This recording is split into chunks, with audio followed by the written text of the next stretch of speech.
In the previous sections, we removed code duplication by creating a reusable pet component and fixed the issue of accessing this inside our callback methods by binding them to our components instance in two ways.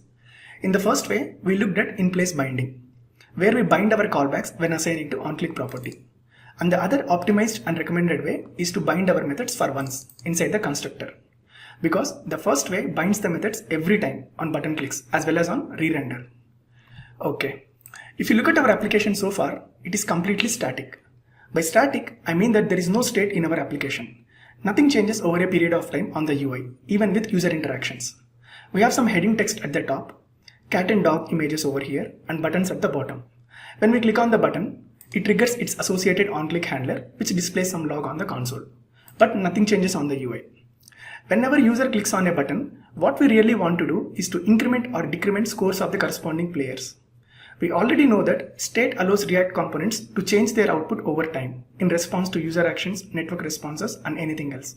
So in this section, we are going to discuss more about state in React and see how we can use state to maintain likes count of our players.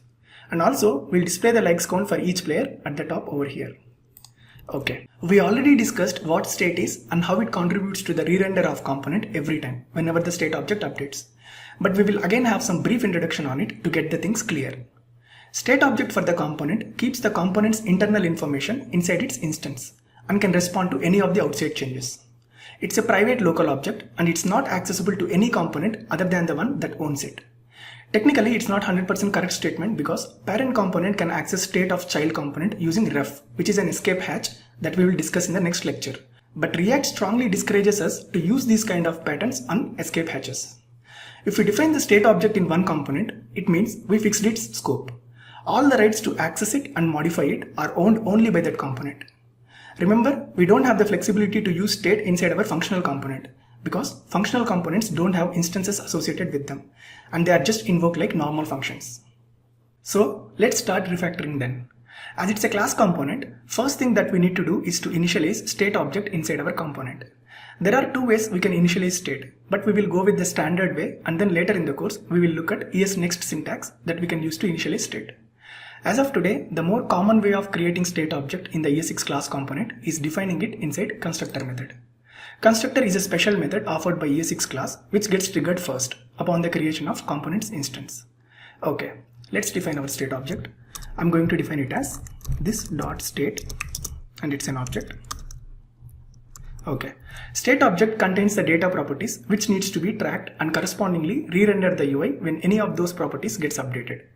As of now, I want to display likes count over both the pet images. So I'm going to define a field likes count and initialize it to 0 inside the state object. Okay, when our class component gets rendered, constructor will be invoked first, initializes the state object inside it and binds these methods followed by the call to render method. Okay, now let's display the likes count value over the top of each image along with the name of the pet. I'm going to replace this component text here with likes like this. And let's display our pet's component likes count next to it.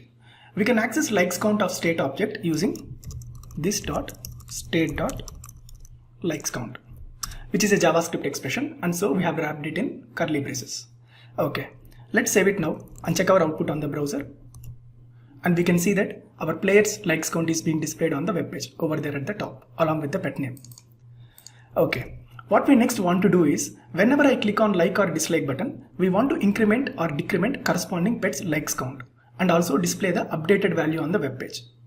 To update likes count property of state depending on button click, we have to write that logic inside our event handler callback methods, which gets triggered every time whenever we click on the buttons. Okay, let's try doing that. Clicking on the like button should increment the likes count by 1. So inside my handle like button click callback method, I'm going to write this.state.likes count plus equal to 1. And similarly, a click on the dislike button should decrement the count by 1. So inside my handle dislike button click callback method, I'm going to write this.state.likes count minus equal to 1. Okay, let's save it and check our output on the browser. And let's try clicking on the buttons and we will see whether our UI gets updated or not accordingly. nothing got updated. Our count is still 0 on the web page, even though I click on buttons several times. Why is that? Because just updating the state in class methods is not enough in React, unlike in other frameworks like Angular. React doesn't use digest cycle or dirty checking to check if the state has been modified, like in Angular. Nor we have get or set class methods for state in React that gets triggered on setting state, which happens in Vue.js. Anyway, you don't need to know about this. Bottom point is, in React, we need to explicitly tell, hey buddy, I have my new state. Can you take my new state object and also render my component again with this new state? We can make that request to React through setState method. If you observe, we have some warnings on the console, which also says the same thing. Warning, do not mutate state directly, use setState. setState method is defined in React.component. And since our class extends it, our component also gets access to it and we can use it here. setState method has two variants. One of the setState variant accepts a new state object and other setState variant takes a callback function that needs to return new state using previous state passed to its callback function. If you remember, we have already used second variant of setState in our shows app. In the next section, we are going to discuss on when to use setState's object variant and when to use setState's callback variant. Right now, I'm going to use the first variant of setState that accepts new state object as its argument. So, we need to pass a new state object to setState method and setState method will trigger the re-render of our component. So, instead of this, I can say this dot setState and pass our new state object to it as its argument. So our new state object contains likes count with the value updated to previous value plus 1. So to access the previous value, this dot state dot likes count plus 1. Fine. Similarly, do the same for our handle dislike button click method also. So it should be this dot setState and object as its argument, which contains likes count field updated to this dot state dot likes count. This time it will be -1. Okay, let's save it now and check our output on the browser. Hopefully we should get it this time. And let's click on our like and dislike buttons. Bingo, there it is. When we click on like or dislike buttons, UI is getting updated accordingly. See? Fine. Before we would proceed further, I want to make one very important point here. While updating the state object, we are relying on the previous value of likes count and adding plus or -1 to it. So this way of calling setState, in which we are accessing previous state directly inside it, is not the correct way to do it, even though everything seems to be working fine. Instead of using this object variant of setState, we should have used the second variant of setState that accepts a callback function. We will discuss more as of why it's not the correct way and how to do it in the right way using callback variant in the next lecture.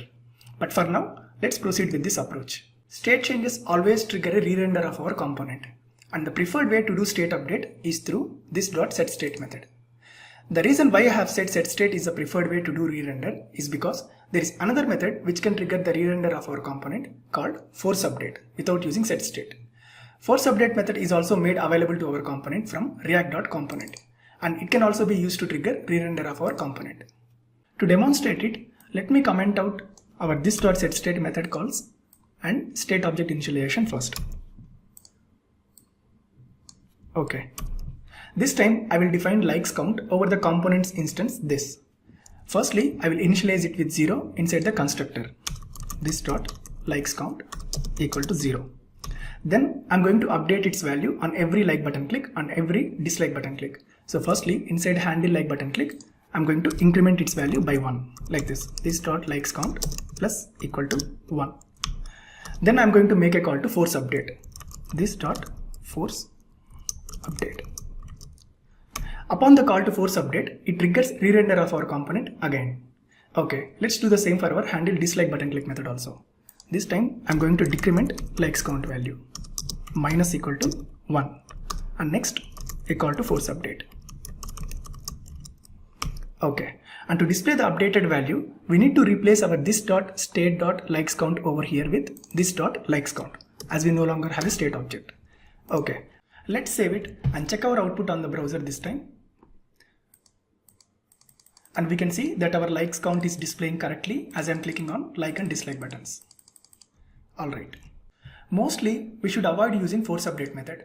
This is just there for some rare cases like When you developed a huge application with large amounts of code in a component and you want to trigger a re-render in the middle of some method or upon some event which you are not quite sure of at all, then this force update method can be used. It's more of a kind of hackish way to trigger re-render of the component when you are not quite sure of what's going on there, but you need a re-render at that point. With proper modeling of state and component structure, we almost never find the use of force update. You should always use setState method instead of using force update, because we can do everything with setState method alone. Let's prove that point. Even though likes count is not in our component state object now, we can still go ahead and just call setState by passing an empty object to it, and it will trigger the re-render through which we can get to see our expected behavior on the UI. So I'm going to replace this force update calls with setState method call by passing an empty object to it as argument. And I'm going to do the same inside my handle like button click callback method also. Okay, I'm going to save it and I'm going to head back to the browser. Click on like and dislike buttons and we can see everything just works fine. Alright. Force update is mostly used by some of the libraries like React Router. Force update breaks React lifecycle methods workflow. Only place you might want to use force update is when you want to skip should component update lifecycle method. But we haven't discussed about components lifecycle methods yet. Finally, you should always stick with setState method in almost all the cases. I just wanted to show you force update method just for the sake of completeness sake here. We will talk more about force update later when we discuss should component update in the next part of this course. Okay, I'm going to revert my code to the previous state, where I'm using this.state and this.setState to update the state. So I'm going to remove these calls and I'm going to uncomment this state object definition and remove this likes count over the instance and uncomment this setState method calls. Finally, inside our JSX, let's change it to this.state.likes count. Okay. I'm going to click on like and dislike buttons. Alright, everything is working as expected. So the key takeaway from this lecture will be, whenever certain data that is bound to get modified over the time and it is contributing in some or the other way to some part of the UI, always associate that kind of data to state inside the component, so that we can always be assured from the React side that whenever the data is going to get changed, our UI is going to be re-rendered with a new value. As simple as that, right? Before we wrap our discussion, let's quickly go through the things we have discussed in this section. Firstly, we introduced state into our component and initialized it in constructor method. And in the process of updating likes count on the UI, we observed that we shouldn't update the state directly because React doesn't have any idea about state change if it's modified directly. Instead, we need to use setState method call, which is one of the additional functionalities that is offered to us by extending React.component. setState method updates state and it also triggers the re-render of our component. And finally, we looked at other way to re-render our UI using this.forceUpdate call and discussed why its usage should be mostly discouraged. And by the end of it, we displayed the individual likes count on each image, which will get updated correctly upon button clicks. Okay, in the next section, we are going to understand why two variants of setState exist and when to use which variant. Alright, let's continue.